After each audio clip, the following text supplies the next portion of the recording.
संसद का बजट सत्र शुरू होना है।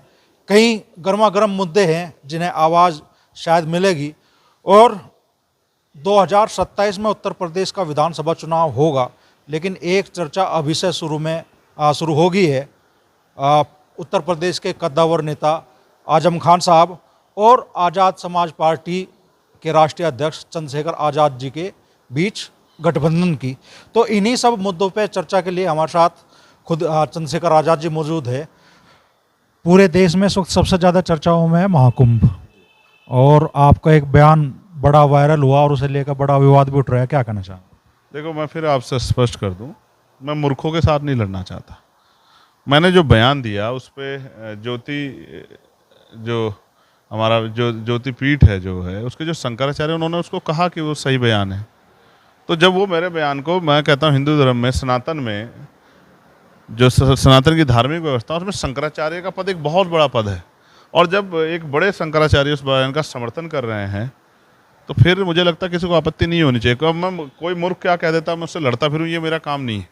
देखिए, जिसको जो सत्य है उसको नकारा नहीं जा सकता है। आप मुजफ्फरनगर के रहने वाले हैं, आप मुझे बताइए कि लोग हरिद्वार क्यों जाते हैं गंगा स्नान में? इसी भाव के साथ जाते नहीं जाते हैं कि इनके दुख कष्ट, इनके पाप जो है ख़त्म हो जाए, इसी भाव के साथ जाते नहीं जाते? तो मैंने क्या गलत किया? ये तो मान्यताओं में हमारे यहाँ की, बताओ आप मैं क्या गलत कह रहा हूँ? तो अब मैं मूर्खों की जमात से नहीं लड़ सकता हूँ। जिसको टेक्निकली बात कर रहे हैं, मैंने कहा कि आप पढ़ लो भविष्य पुराण और आप पढ़ लो शिव पुराण, आपको मिल जाएगा उसमें इसका संदर्भ। जब शिव पार्वती से बात कर रहे तो उसमें भी आपको संदर्भ मिल जाएगा, भविष्य पुराण में भी इसका संदर्भ मिल जाएगा। जिन्होंने वेद नहीं पढ़े, वेद से सनातन की आत्मा है, जिन्होंने नींव है, जिन्होंने वेद ही नहीं पढ़े, जिन्होंने जो है ग्रंथ ही नहीं पढ़े, मैं उनसे क्या मूर्खों से डिबेट करूं या उनकी बातों क्या बुरा मानूं? तो जिसमें जितनी बुद्धि वो उतनी बात करता है। हम वो वही बात कर रहे हैं जो शास्त्रों में लिखी है। अब शास्त्रों में गलत लिखा हो, ठीक है, मैं तो कह रहा हूँ, चैलेंज कर रहा हूँ कि हमारे शंकराचार्य मेरी बात को गलत साबित कर दे और वो कहें कि वहाँ जाने से पाप नहीं धुलते, वहाँ ऐसा कोई व्यवस्था नहीं जहाँ पाप धुलते, तो फिर आगे बात करेंगे। आप बता दो, पता करवा लो। यही रास्ते, यही बात कह के, यही भाव पैदा करके तो लोगों को उधर की तरफ मोड़ा गया कि वो आ जाएं उधर। हमारे यहाँ तो एक से एक वो हैं मान्यताएं। इस दिन नखून नहीं काटने हैं, इस दिन बाल नहीं काटने हैं, इस दिन मूछ नहीं काटनी है, यहाँ जूता पहन के नहीं जाना है, यहाँ बेल्ट पहन के नहीं जाना। हमारे यहाँ तो बहुत सारी मान्यताएं हैं। आज काला कपड़ा नहीं पहनना है, आज पीला कपड़ा पहनना है। और अब वैज्ञानिक युग में जहाँ हम चंद्रमा पे चले गए हैं, हमारे यहाँ तो लोग चंद्रमा को पूजते भी हैं। अब आप कहोगे एक और बयान आपने दे दिया है, हमारे यहाँ तो करवा चौथ पे चंद्रमा को पूजा जाता है। आप बताइए। और जब देखा इस बार जो है, जब हमारा ये गया जो है चंद्रयान जब गया, तो देख के वो लोग हथपट रह गए कि चंद्र को अगर देख लिया जाए, जहाँ चंद्रयान उधर उसको उबड़ खाबड़ को देख लिया जाए, तो आदमी कहे कि ये कौन सी दुनिया में आ गए। तो हम ही हैं भाई, हम भारत में हैं, और भारत में जो है तमाम तरह की संस्कृतियाँ हैं और तमाम तरह के अंधविश्वास पाखंडवाद है, इसमें डूबा हुआ है आदमी। बाकी आस्था आदमी अपना अपना विषय है, और मैं सभी की आस्थाओं का सम्मान करता हूँ, किसी धर्म का हो। लेकिन इस देश में सरकारें तो सबकी आस्थाओं का सम्मान नहीं कर रही है। मिल्कीपुर में भी आपने कैंडिडेट खड़े किए हैं अपने, और 9 विधानसभा सीटों पे आपने उपचुनाव में अभी हाल ही में भी कैंडिडेट लड़ाए थे, कई सीटों पे बेहतर प्रदर्शन रहा। मिल्कीपुर से क्या संकेत आ रहे? उम्मीद है मिल्कीपुर में अच्छे परिणाम आएंगे। जनता वहाँ जो है पुराने राजनीतिक दलों से और उनके कार्यों से निराश है, और उनके अंदर विश्वास है कि आज़ाद समाज पार्टी को अगर हम नेतृत्व देंगे तो उनके नेतृत्व में हमारी समस्याओं का हल होगा, असेंबली में चर्चा होंगी, और सरकार और अधिकारियों को मजबूर किया जाएगा कि जन समस्या की सुनवाई जो है वो मजबूती से हो। जिस तरह से नगीना में आपने देखा कि जिन क्षेत्रों में समस्याएं थी, वहाँ अधिकारियों को बुला के हमने जो है और उनसे चर्चा करके, और उनको बिल्कुल, एक होता है कि कागजी और एक होता है ग्राउंड रिपोर्ट जो है, प्रत्यक्ष को दिखाने का प्रयास किया क्या हालात हैं। सरकार बड़े बड़े वादे कर रही है, सरकार इतना पैसे की बात कर रही है, अभी तक 54% बजट सरकार खर्च कर पाई है। ये सामने है कि इच्छा शक्ति नहीं है सरकार में कि वो पूरे बजट को जनता के हितों के लिए जो है लगा दे।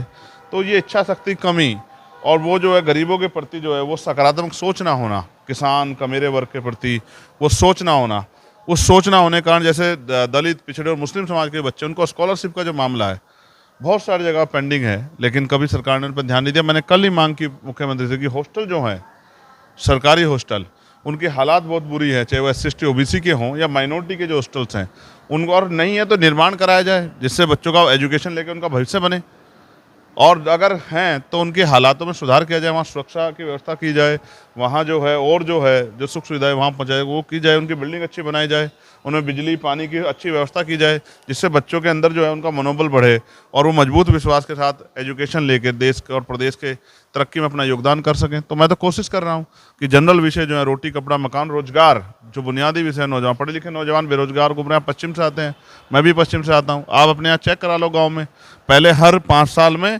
2 4 10 बच्चे नौकरी पे जाते थे, कोई आर्मी में जाता था, कोई पुलिस में जाता था, कोई टीचर बनता था, कोई पटवारी सेक्रेटरी बनता था, और भी और बहुत सारे जॉब्स हैं जिसमें जाता। अब देखो 5-5 साल में 5 बच्चे नहीं मिल रहे ढूंढे हुए, तो लोग बेरोजगार घूम रहे हैं, कई जगह इससे जो है क्राइम भी बढ़ रहा है।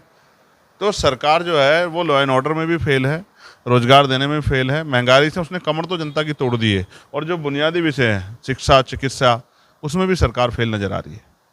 जमीन से जुड़े मुद्दे प्रशासन की शासन की नज़र में आवे, इसके लिए अधिकारियों को कीचड़ में परेड करेंगे आप? नहीं तो मैं तो खुद भी था वहीं, अब आप बताओ मेरे पर रास्ता क्या है। अगर अधिकारी जो है ऐसा चश्मा लगा के बैठ गए कि वो नहीं देख पा रहे हैं, तो वो तो वहाँ मुझसे पहले से मौजूद है, मुझे तो 1 साल से मैं सांसद हूँ, वो तो वहाँ और वो समस्या कई कई सालों पुरानी है, वहाँ के विधायक वहाँ के सांसद नहीं करा पाए, अब मैं चंद्रशेखर आज़ाद, मेरी जिम्मेदारी बनती है कि मैं उनका हल निकालूं, तो मैं क्या गलत कर रहा हूँ भाई? हम तनख्वाह नहीं लेते क्या? मुझे भी तनख्वाह मिलती है, इसी जनता के पैसे उन अधिकारी को मिलती है, और हम सब लोग ये कह रहे हैं कि हम बदलाव करेंगे, काम करके दिखाएंगे। तो जब सरकार, मुख्यमंत्री ने अभी एक अखबार में स्टेटमेंट दिया कि सांसद और विधायक अपने क्षेत्रों को काम दे दें, अब 10-10 7-7 साल की सरकारें हो गई, अब तक रोड नहीं बना पाए, तो क्या करोगे? स्कूल के हालात देखो, मैंने लेटर लिखा है, जर्जर हो रहे हैं भवन, कोई पूछने वाला नहीं, कब कहाँ कोई भवन गिर जाए और बच्चों की जान चली जाए कोई पूछने वाला नहीं है। तो मैं तो चिंता कर रहा हूँ लोगों की, मैं तो चिंता कर रहा हूँ उत्तर प्रदेश की बेटियों की, जिनके सम्मान की सुरक्षा हो, जिनकी रक्षा हो, जिनका सशक्तिकरण हो। क्या बुरा कर रहा हूँ? अब जब मैं अपने विषयों पर बात करता हूँ तो फिर वो इधर उधर की बात करने लग जाता है, तो मैं क्या करूँ? बजट सत्र जल्द शुरू होने वाला है, तो चंद्रशेखर आज़ाद एक रिकॉर्ड बनाने की तरफ बढ़ रहे हैं कि साहब धड़ धड़ सवाल, दे सवाल, दे सवाल।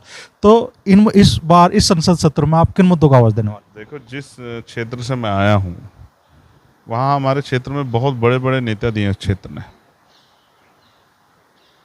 जैसे हमारे पूर्व प्रधानमंत्री और हमारे आदर्श चौधरी चरण सिंह जी, जैसे पूर्व MP जगपाल साहब, वैसे ही हमारे कई बड़े नेता, काजी रशीद मसूद साहब, कई बड़े नेता हमारे उस क्षेत्र में हुए हैं। और ये जो पूरी बेल्ट है, BP मौर्य जी और तमाम बड़े नेता, तो अगर हम जैसे लोग भी सवाल नहीं पूछेंगे तो कौन पूछेगा? हम लोग इसलिए सवाल पूछते हैं कि सरकार, जो जनहित के मुद्दे हैं उन पर सरकार का ध्यान आकर्षित हो, क्योंकि बहुत सारे ऐसे मुद्दे जिसको सरकार देखना नहीं चाहती है। कितने पेपर लीक हुए, लोगों के भविष्य का खिलवाड़ हुई, कितने जो हैं नौकरी नियुक्तियों में जो है घोटाले हुए, चाहे 69 शिक्षक भर्ती हो, चाहे और कोई भर्ती हो, पुलिस की भर्ती हो। तो सरकार जो है इन विषयों को गंभीरता से ले, क्योंकि सरकार के पास पूरा तंत्र है,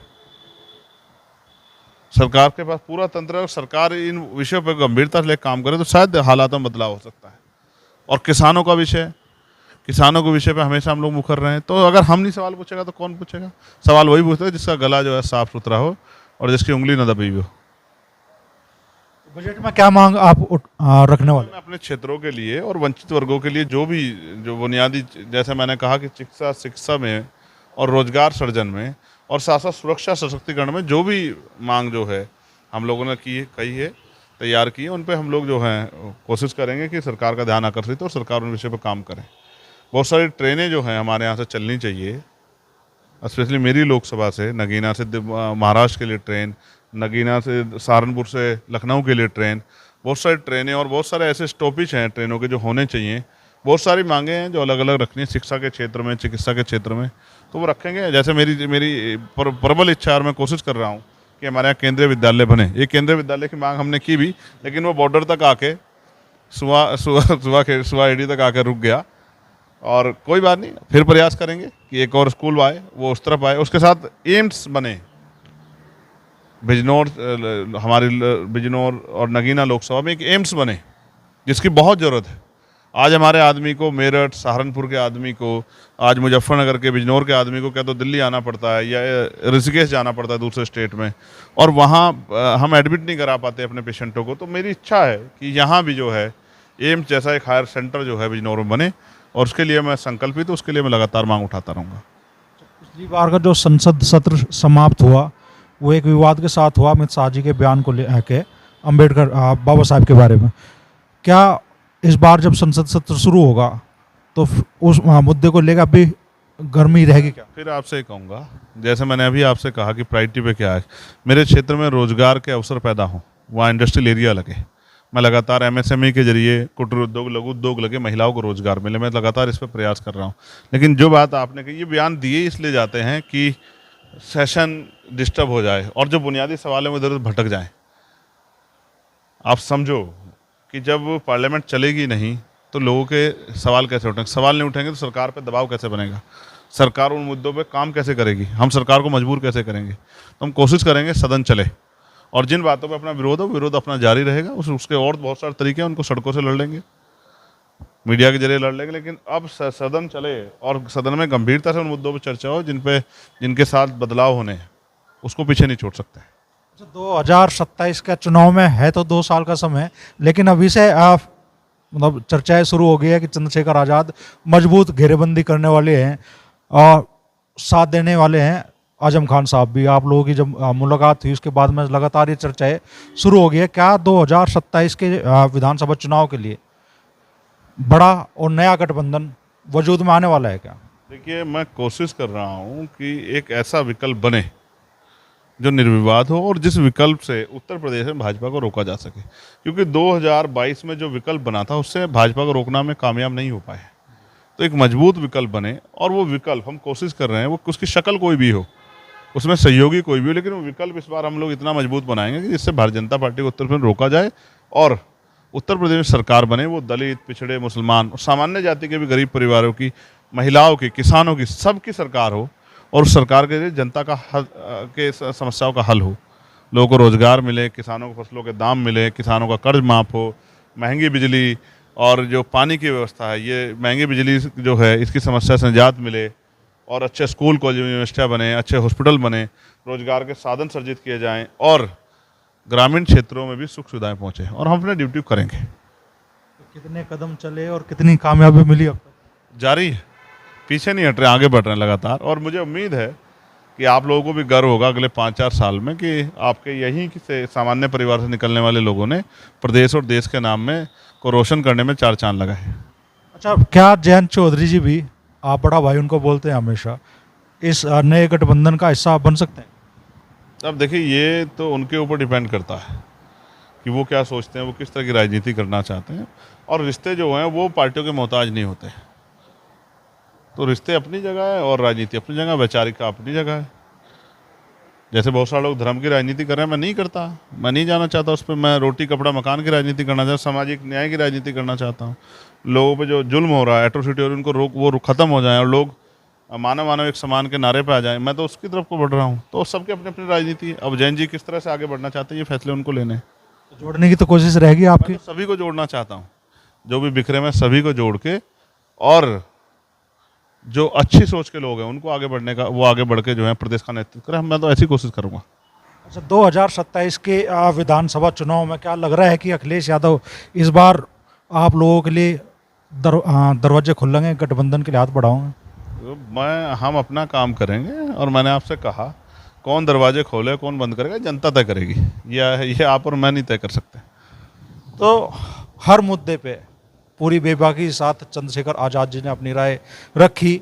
दिल्ली विधानसभा में तो पार्टी ने ताल ठोक दी है, लेकिन चंद्रशेखर आज़ाद की कोशिश है कि 2027 में होने वाले विधानसभा चुनाव के लिए एक मजबूत गठबंधन वजूद में आए।